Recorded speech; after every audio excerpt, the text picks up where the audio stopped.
Good morning, dear students. Today is 19th of this month. I would like to teach you the first poem of your syllabus, My Mother at 66. This is the first poem title, My Mother at 66. This beautiful poem, this memorable poem has been composed by Kamala Das. She was a poetess. She had written this poem.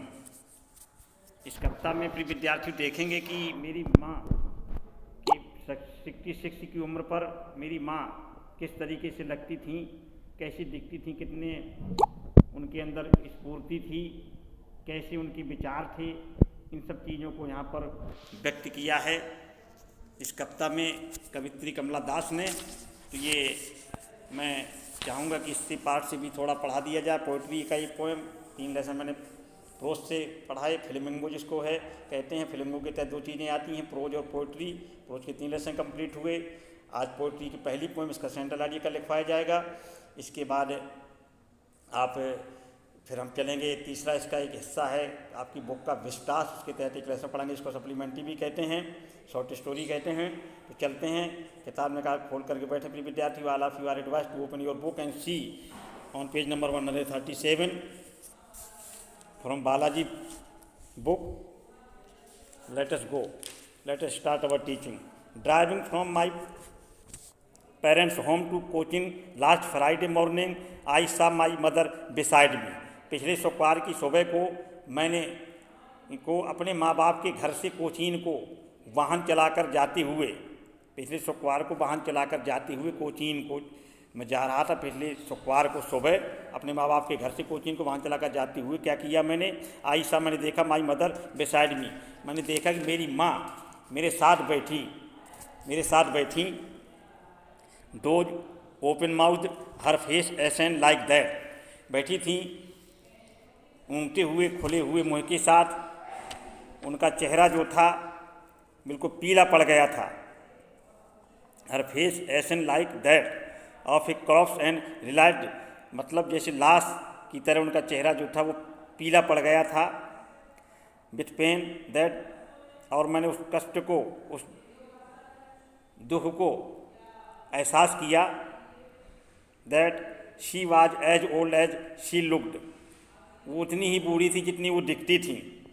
But सुन, लेकिन जल्दी से मुझे पता चला, मतलब जल्दी से मुझे पता चला, मैंने शीघ्र ही उस विचार को, जो मुझे विचार में आया था कि दादी माँ उतनी ही, मतलब मेरी माँ उतनी ही बूढ़ी थी जितनी वो दिखती थी, लेकिन जल्दी से पुट दैट थॉट अवे, उस विचार को मैंने दूर कर दिया।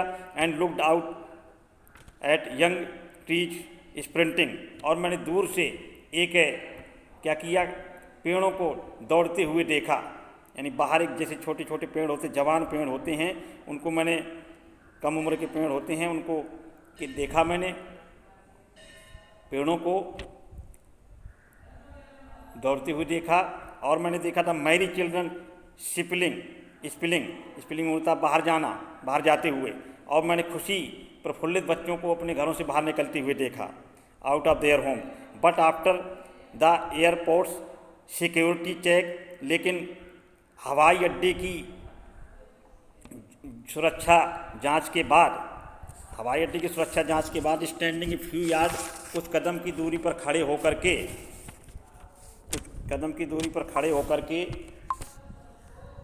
अगले पेज को देखे प्रिय विद्यार्थियों, पन्ना पलटें, देखे। I looked again at her wan pale, यानी मैंने उनको खड़े होकर के मैंने पुनः उसकी यानी माँ की और फिर से देखा मैंने। Wan pale as late winter's moon and felt that old, कहने का मतलब है वो पिछले शीतकाल के चंद्रमा की भांति, पिछली की जो सर्दी का मौसम था उस समय जैसा चंद्रमा होता है उसकी भांति फीकी और पीली सी थी। Wan pale as a late winter moon and felt that, और मैंने ये महसूस किया, क्या महसूस किया, ओल्ड फेमिलियर एक, वो जाना पहचाना, पुराना जाना पहचाना दर्द महसूस किया मैंने। माई चाइल्डहुड फियर, अपने बचपन का वो दर्द मैंने महसूस अपने बचपन का वो डर और वो दर्द महसूस किया। बट ऑल आई सेड, लेकिन वाज, कहने का मतलब परंतु मैंने केवल इतना कहा था, सी यू सून, तुमसे मैं जल्दी मिलूँगी अम्मा। एंड यानी all I did was smile and smile and smile, कहने का मतलब है और मैं केवल मुस्कुराती रही, मुस्कुराती रही, मुस्कुराती रही। इस तरीके से एक कविता का पूरा भावार्थ बताया प्रिय विद्यार्थियों। आपको मीनिंग्स लिखने हैं इस पोएम के।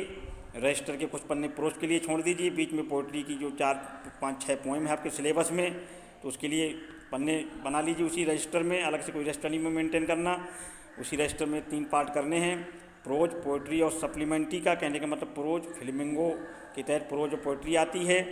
इसके बाद स्नैप विस्टास है, उसको पढ़ाएंगे, तो उसके लिए पीछे कुछ पन्ने उसके लिए रहेगा। रजिस्टर काफ़ी मोटा बनाइए और इस तरीके से मीनिंग्स लिखना है। कल मैं इसकी चर्चा करूँगा सेंट्रल आइडिया की। एक अच्छा सेंट्रल आइडिया कैसे लिखा जाता है उसको बताने की कोशिश करेंगे। और क्योंकि अभी आगे चल के टेस्ट होगा अगले हफ्ते, तो इसलिए तीनों पार्टों से पढ़ाना कंपलसरी था। इस तरीके से आज की टीचिंग में सिर्फ इतना ही। Once again good morning to all of you, have a nice day.